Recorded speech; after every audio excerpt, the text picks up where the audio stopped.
pessoal, o vídeo de hoje é sobre o desafio 12 meses de Paul. Vou deixar todas as informações aqui no box de informação. E o mês de fevereiro é o mês do conto O Demônio da Perversidade, que é esse conto aqui que eu baixei. E vamos falar um pouquinho sobre esse conto e só avisando que tem spoilers, ok? Então, caso você não tenha lido o conto, leia, depois assista o vídeo. Eu serei muito breve nesse vídeo, porque ele é um conto que cada pessoa, cada leitor irá tirar a sua própria conclusão, ok? Então vamos lá. Lá no finalzinho do conto, o narrador ele fala o seguinte: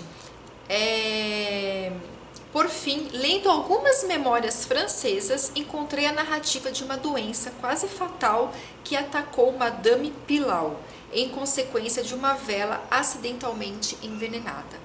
Ele leu isso e automaticamente ele teve a ideia de envenenar uma vela para matar uma pessoa X, pelo qual ele conhecia, talvez uma pessoa que convivesse com ele, porque ele sabia que essa pessoa tinha um costume de ler, e ele envenenou essa vela e a pessoa acabou morrendo, ou seja, ele cometeu um assassinato. O narrador não menciona qual o motivo dele ter feito isso com essa pessoa. Acontece o seguinte: em seguida vem o sentimento de culpa. Então ele lendo um livro, ele teve a ideia de matar essa pessoa, só que essa ideia não foi somente uma ideia, não ficou só na ideia. Ele realmente cometeu o ato. E ele conta que lá no finalzinho do conto, que ele estava andando pela rua e ele começou a sentir uma síndrome de perseguição, e ele acabou indo na delegacia e acabou se confessando, né, dizendo que foi ele que realmente cometeu esse assassinato, porque até então a morte ela foi dada como morte por visita de Deus, né? Ou seja, uma morte natural. E ok, quando você vai lá para o comecinho do texto, você tem os pensamentos desse narrador. E ele próprio menciona que é confuso. E sim, gente, é muito confuso. Então, dali, cada leitor vai tirar suas conclusões. Ele começa a falar muito sobre a mente humana. Em específico, ele fala sobre frenologia. Que essa frenologia era uma tendência na época do Paul aqui, que ele estava escrevendo esse conto, eu acredito. E ele fala muito sobre religião e suas diferentes ramificações, não só ligada ao cristianismo, mas também ao esoterismo, porque ele menciona a cabala e tudo. Porque ele tenta encontrar uma explicação para o ato que ele cometeu, porque ocorreu um arrependimento. Ele poderia ter ficado calado, ninguém saberia de nada, mas aquilo pesou na consciência dele. E aí ele faz todo um balanço, vários pensamentos dele são colocados. Qual foi a conclusão que eu, Adriana, tirei desse conto? É o que eu disse, talvez cada pessoa tire suas próprias conclusões. Eu entendi o seguinte, que nós seres humanos, quando nós cometemos um ato negativo, todas as nossas ações têm consequências.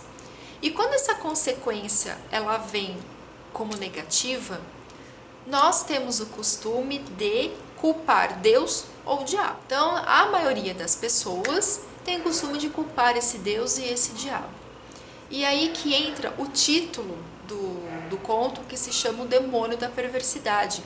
Quem é esse demônio? E o narrador, ao cometer esse assassinato e se arrepender depois, eu acredito que entra toda essa questão, porque ele começa a fazer uma análise sobre várias coisas, principalmente sobre a questão da religião e sobre a bondade e a maldade, porque todos nós temos, né, a bondade e a maldade dentro de nós, e claro que um lado é mais aflorado do que o outro. E no caso dele, a maldade e a bondade meio que ficaram em equilíbrio, porque ele cometeu um erro, mas ele assumiu a consequência daquele erro. Então ele se olhou no espelho e falou: ok, eu errei e eu quero pagar as consequências desse ato. Tanto que lá no finalzinho, quando ele está preso, ele fala o seguinte: tornei-me cego, surdo e atordoado, e depois creio que algum demônio invisível bateu-me nas costas com a larga palma. O segredo, há tanto tempo retido, irrompeu de minha alma. Dizem que me exprimi com perfeita clareza, embora com assinada ênfase e apaixonada precipitação, como se temesse uma interrupção antes de concluir as frases breves, mas repletas de importância que me entregavam ao carrasco e ao inferno.